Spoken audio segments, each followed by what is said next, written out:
Today's story took place in the suburbs of Independence, Missouri, in the spring of March 2010. And it shows that sometimes the refuge we seek in our faith and our friends can mask a darkness that has been growing quietly for years. Randy Stone was born on June 20th, 1967. His childhood was rooted in the traditions of the Baptist Church, the kind of environment where Sunday mornings were non-negotiable and community service was simply a part of life's rhythm. The principles instilled in him early on would guide his major decisions. After graduating from high school in 1986, his path was clear. He joined the Marines without hesitation, serving during Desert Storm. Following this period, he returned home in 1990 and joined the Army Reserves, but his main focus shifted back to building a stable life in Kansas City. Upon his return, one of the familiar faces in his community held a new significance for him: Teresa Greenawalt. Randy and Teresa had basically grown up together, both attending New Hope Baptist Church as children. Although they had not been romantically involved before, Randy was now 23 and ready to settle down. In March of 1990, Randy asked Teresa out. Their connection was immediate and strong. It felt right to both of them, a storybook romance cemented by a shared faith and background.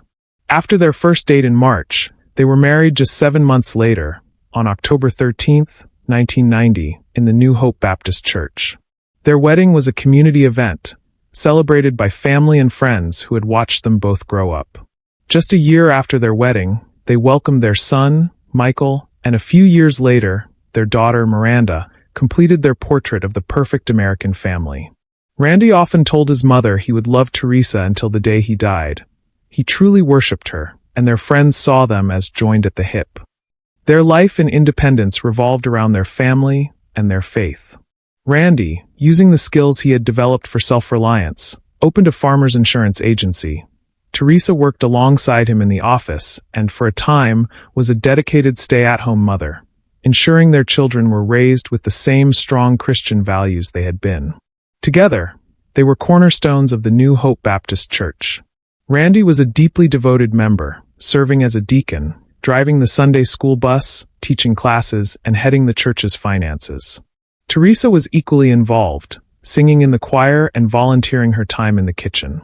Their reputation in the community was pristine. They were respected, well-liked, and a model of Christian devotion. In 1999, New Hope Baptist Church welcomed a new leader, Pastor David Love.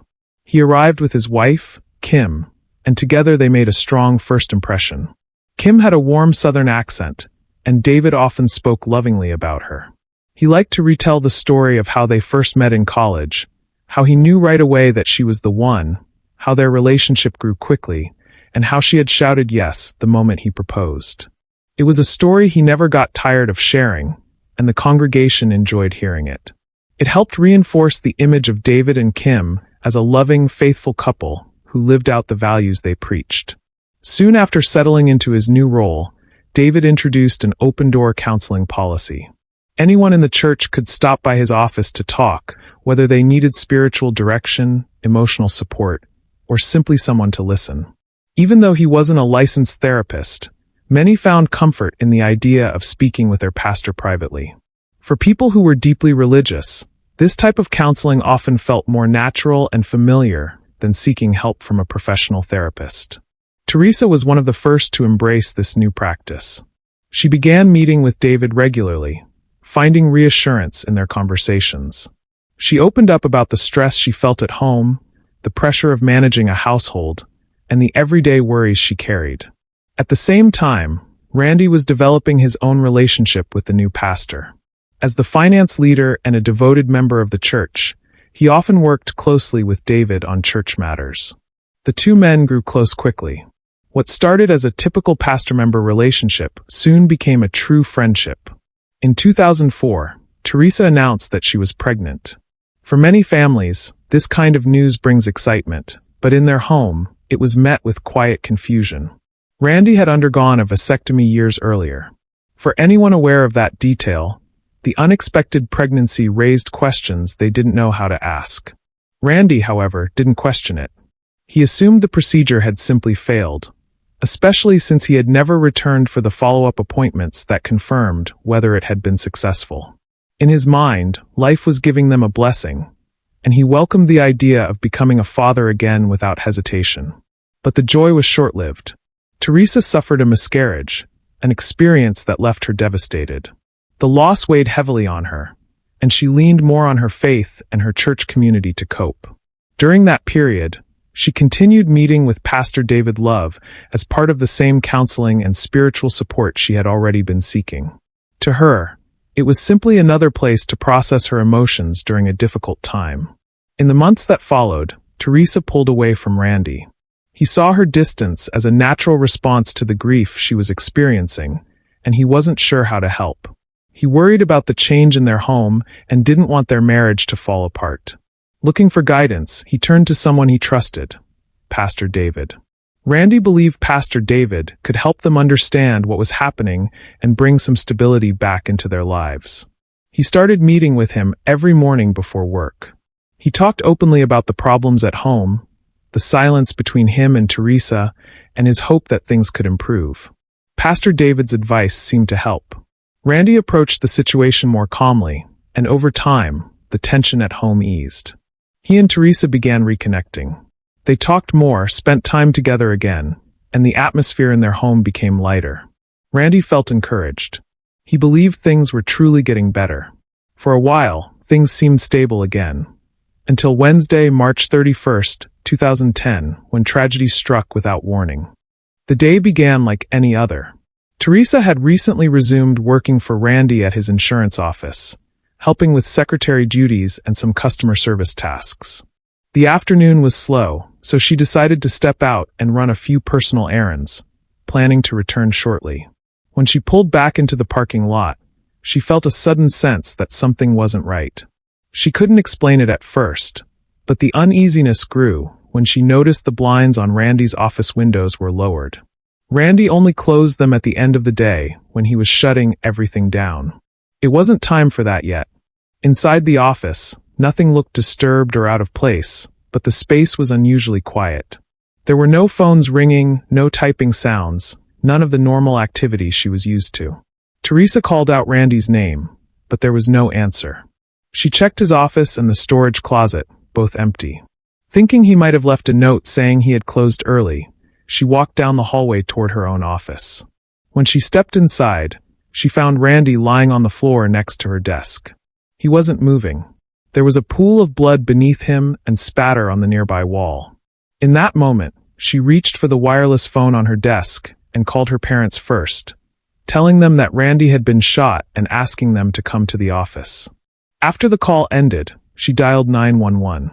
She told the operator she didn't know what was happening, only that there was blood everywhere. Within minutes, the office and surrounding area grew busy. Police officers and paramedics arrived and began securing the scene. Word of what had happened spread quickly. Friends, family, and members from New Hope Baptist Church gathered outside, trying to understand what was going on. Among them were Pastor David Love and his wife, Kim. As people waited for answers, David stepped in to support the crowd, leading them in prayer and offering comfort to Teresa and her family. The police closed off the area and began their investigation. It was clear from the beginning that Randy had not taken his own life. There was no suicide note, and the gun used to kill him was missing. Randy had been shot in the back of the head, and a .40 caliber shell casing was found near his body.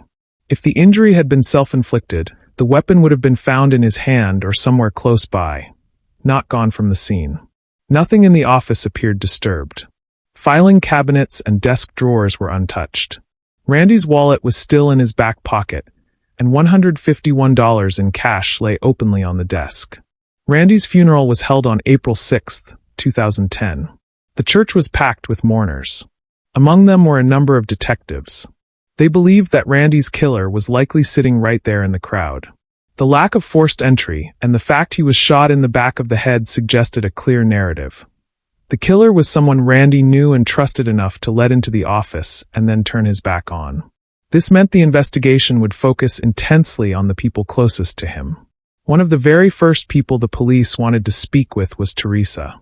She was questioned at the station while forensic investigators were still processing the crime scene. During her questioning, Teresa maintained that Randy had no enemies. She admitted that their business had recently faced some minor financial challenges, but nothing that would lead to murder. She was notably prepared, presenting the police with receipts for her errands. She detailed every stop, even suggesting stores that might have surveillance footage. The only thing that was off was the extreme precision of her timeline. She walked the detectives through her day down to the minute, at one point claiming she left a store called Dress Barn at precisely 2:41 p.m. This level of detail was unnervingly specific for an ordinary day of shopping hours earlier. The precision felt rehearsed. Adding to the strangeness was Teresa's demeanor. Just hours earlier, she had been crying heavily, burying her face in the shoulders of friends and family. Now, in the interrogation room, she was startlingly calm. There were no tears, no questions about who could have done this, no overt signs of fresh grief. The police initially rationalized this as shock, a common reaction to trauma. However, Teresa soon brought up her own composure, almost calling attention to it. She apologized for not being more emotional, claiming she was all cried out already. Meanwhile, investigators at the crime scene in Teresa's office made a significant discovery. Tucked away in a trash can just feet from where Randy's body was found, they recovered a piece of paper torn into multiple pieces. After carefully reconstructing the fragments, they realized it was a letter addressed to Teresa. The note was intensely personal and unquestionably a love letter, containing phrases such as, "You possess the most tender spot in my heart," and "I praise you, I adore you, I'm blessed by you," along with a promise that once they were fully together, her birthday would always be exciting. When confronted, Teresa acted completely clueless about the letter. She said it was from an anonymous secret admirer, who had left it on her car many years ago, and she had only thrown it away that day because she was cleaning out her purse and wanted to destroy it before Randy saw it and got upset. They didn't take a picture of it, but they collected it, so we can't see it because it's on property. But it's a note about the big. Yeah, I remember. And I've had it for a very long time because I kind of had a secret admirer. It was left on my car door. Today? Oh, no. Oh, no. Where was your car at the office? It's not even the car that I have now. Oh, okay. I believe it was. That's been several years ago. And I just found it the other day. I was looking for my,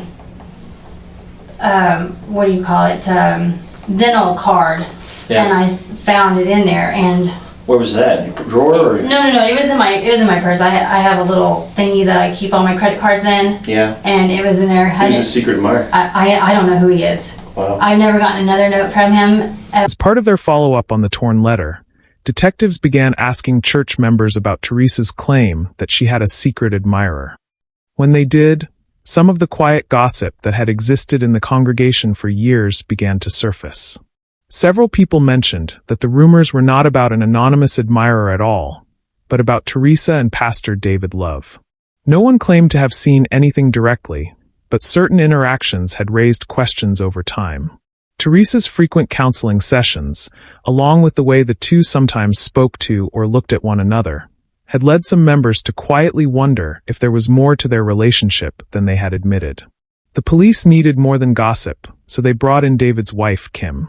Kim proved to be a critical witness, as she confirmed her own long-held suspicions about the relationship.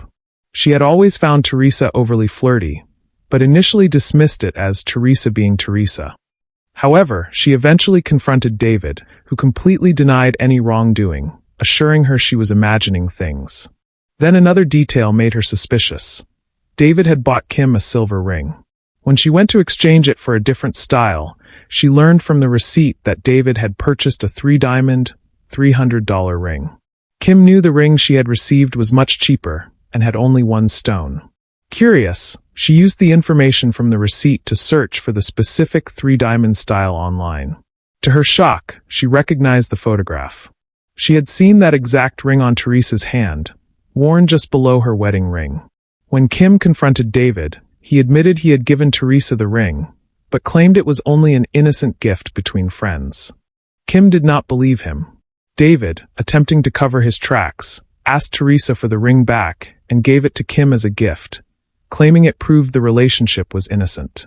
Not long before the murder in March, Kim caught David acting suspiciously.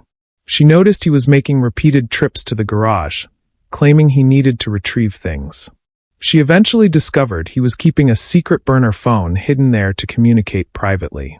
Kim managed to see some of the text messages and confirmed the recipient was Teresa. Detectives then learned about an email Randy had sent to Pastor David on March 17th, just 2 weeks before the murder. Randy, who handled the church's finances with care, wrote that he had discovered inconsistencies in the books. Money was missing, and several checks written in David's handwriting had been made out directly to the pastor without proper approval. Randy confronted David in the email, stating he could not overlook the behavior. He told Pastor David he was resigning from his volunteer position and withdrawing his family from the church immediately. Given that Randy was killed only 14 days later, this information changed the direction of the investigation. David Love now had a clear motive. If Randy exposed the financial issues, Pastor David could lose his position, his reputation, and possibly face legal consequences. Police also knew that Teresa stood to receive nearly $800,000 from Randy's life insurance policy. Before the funeral took place, investigators also spoke with Robert Davis, a close friend of Randy's and a fellow insurance agent. He told them Teresa had come to see him, and what stood out was how calm she appeared. Robert explained that she didn't seem overwhelmed with grief, and her first question was about how long it would take for Randy's life insurance policy to pay out. With both Teresa and David having strong, separate financial motives, investigators began to consider the possibility that the two were connected in this murder. On April 20th, 2010, nearly 3 weeks after the murder, investigators brought Teresa in for a second interview. They came in forcefully, immediately confronting her with the torn-up letter. They told her they knew the writer was religious, citing the biblical language in the note like, "I praise you," and "I adore you." They strongly suggested the writer was someone high up in the church. Their strategy was to frighten her into confessing the affair. It's important. Do you understand that I'm scared? I understand you're scared. And if you tell me why you're scared, what exactly scares you, I will try to help you. We'll get through this. Because when you say you're scared, I need to know exactly what is it that scares you. Because if that's what's keeping us from getting to the truth tonight, we need to take care of that. And we will. What scares you?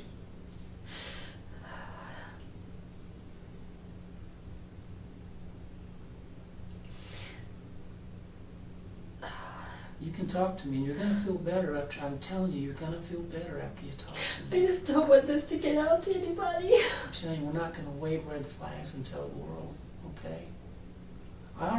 Teresa, I already know what you're going to say, but I have to hear it from you.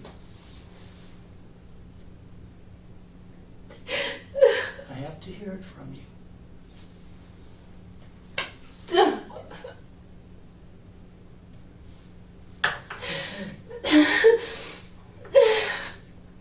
Yes, we had sex. Okay? You know that. I know that.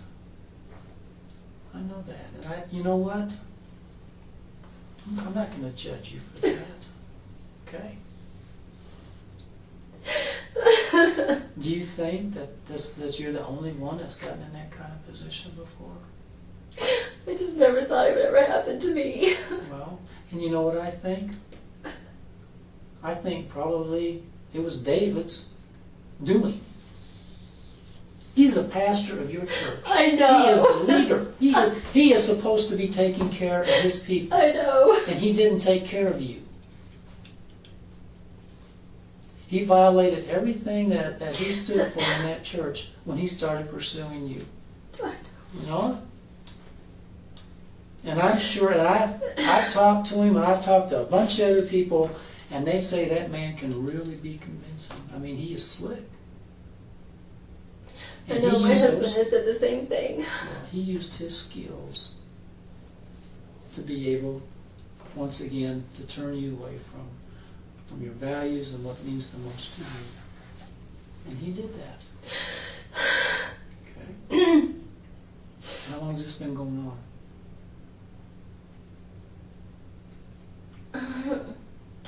years. Okay. So this affair's been going on for off and on, or pretty steady? No, it's been off and on. Off and on. For Every some time I try to stop it,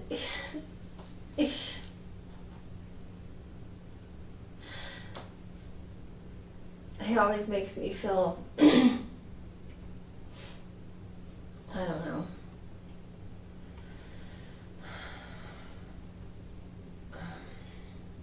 What are your feelings?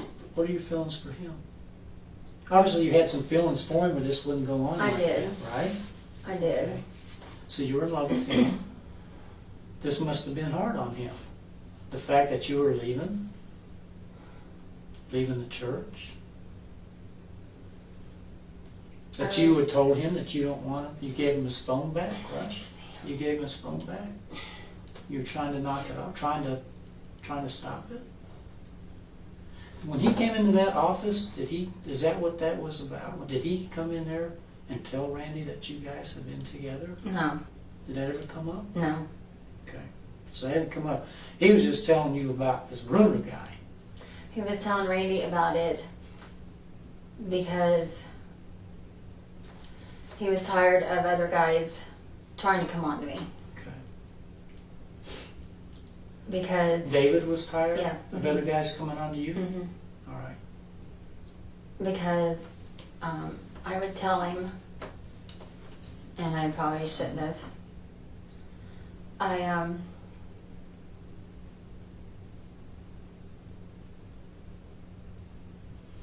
I just wanted to start afresh. I wanted it to end. I tried to end it a couple of times before. Actually, last year, I tried to stop it. Okay. And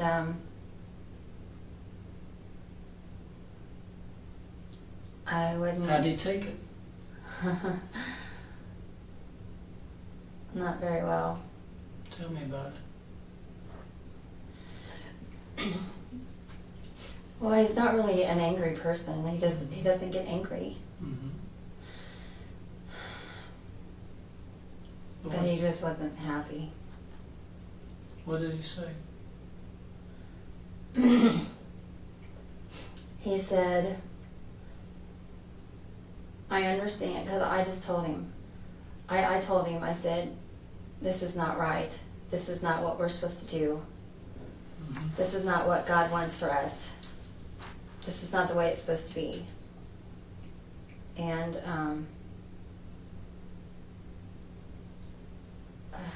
I don't even remember what he said. And where was that? Was that at the church? Yeah, I was in the kitchen. And how long ago was it? It was August of last year, actually. August of last year? Mm-hmm. Yeah, because he keeps kind of throwing it up in my face. Okay. So that's about the time about this track phone. So how did he end up giving it back to you, and y'all continue to communicate? Because he just kind of slid in there again and kind of made me feel bad, I guess. Okay.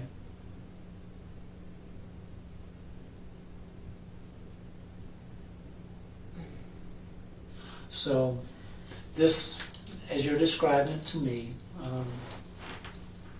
this is pretty involved with David. Yeah, it was Okay. more than I wanted it to be. David wrote in his letter here, let's see, there's a line in here. I'm not in control of things yet, but when we are fully together, our birthdays will be exciting, blah, blah. What's that mean? I'm not in control yet, but when we are fully together,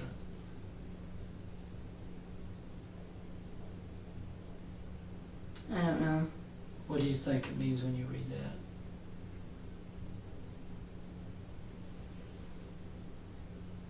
I'm Maybe not he in had control something in his- yet. Maybe he had something in mind. Did he ever talk to you about anything he had in mind? No. I always told him, if God wants us to be together, then he will put us together. I always told him that. And I always told him, I said, I love Randy. And I hate doing this. I hated it. Did Randy ever suspect?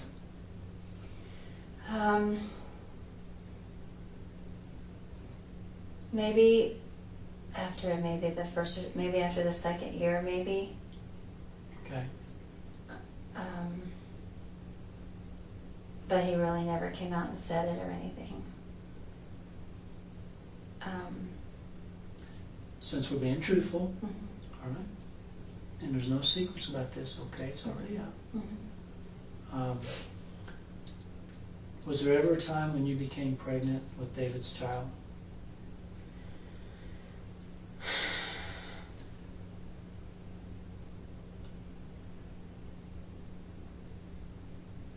Because I think you did.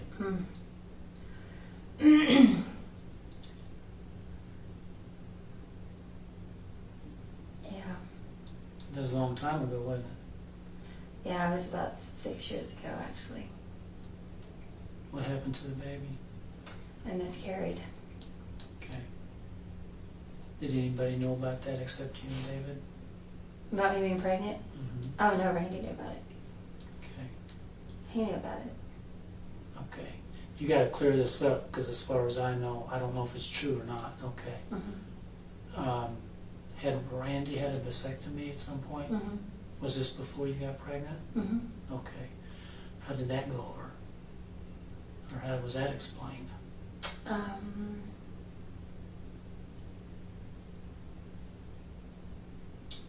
Because we went to the doctors and the doctors told us that it happens a lot. Okay. So you just figured it was a malfunction for Yeah. your lack of a better and word.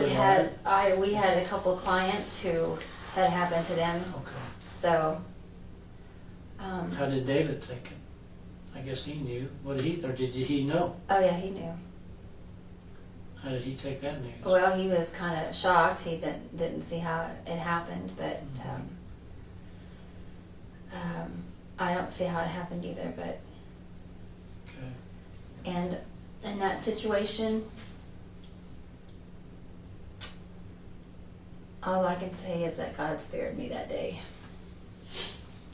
Teresa's goal then became clear: self-preservation. She began shifting her story, placing all the blame on David. Even after defending him moments earlier, she now portrayed him as a stalker who refused to leave her alone.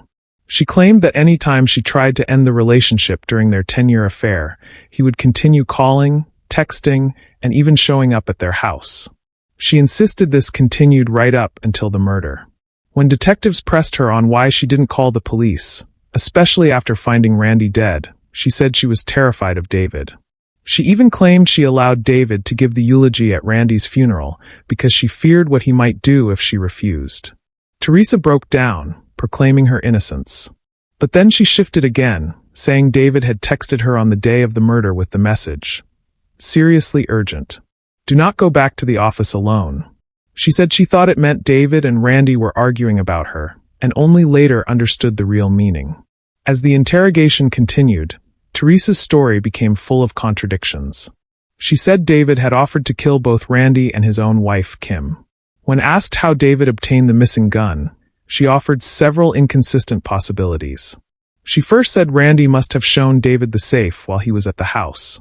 Later, she suggested she might have opened the safe herself in his presence, allowing him to see the combination. Her answers seemed designed to explain how David got the gun without implicating her in its removal. Wanting to see if her story would hold up, detectives told Teresa to call Pastor David. You can't talk now on the phone. I can't do this anymore. I cannot live like this.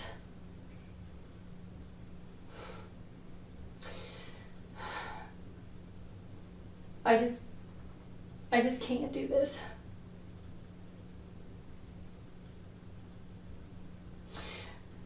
You got to do something. I said you have to do something. I can't live like this anymore. This is just killing me.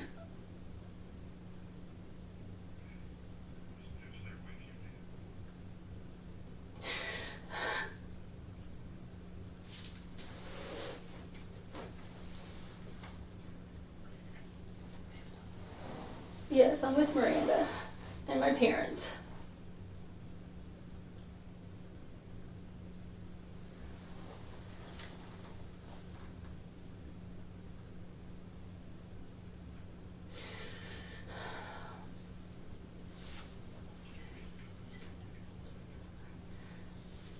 No.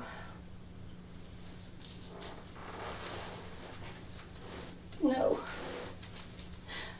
It needs to be you and I.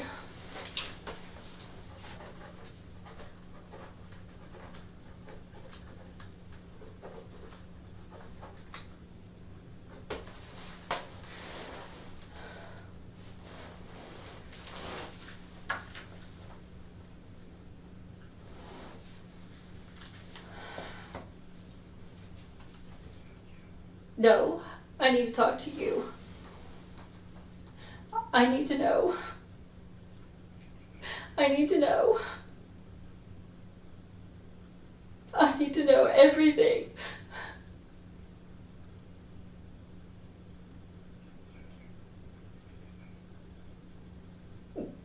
I need to know why you did this. I need to know why you did this to me.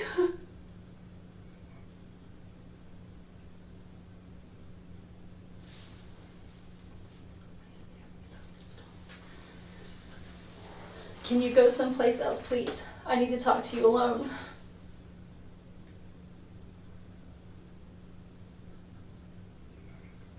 No.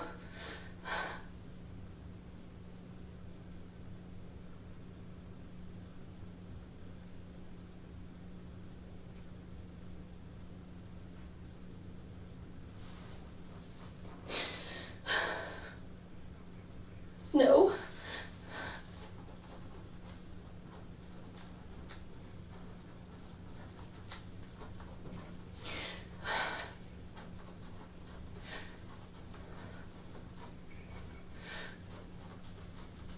No, you can't.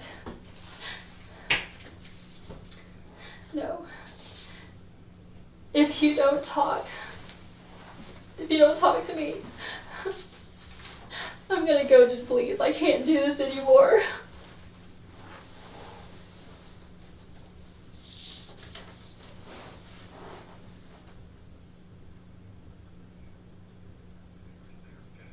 You can't come over. No, you just can't. No. I want to know why. I want to know why. You know. With the wire call unsuccessful, police brought David Love in for questioning. He immediately requested a lawyer and refused to answer questions. He was charged with a holding offense to keep him in custody for 24 hours, but because detectives still lacked enough evidence to file formal charges, he was eventually released. Shortly after his release, he resigned as pastor, fled town, and managed to avoid arrest for months.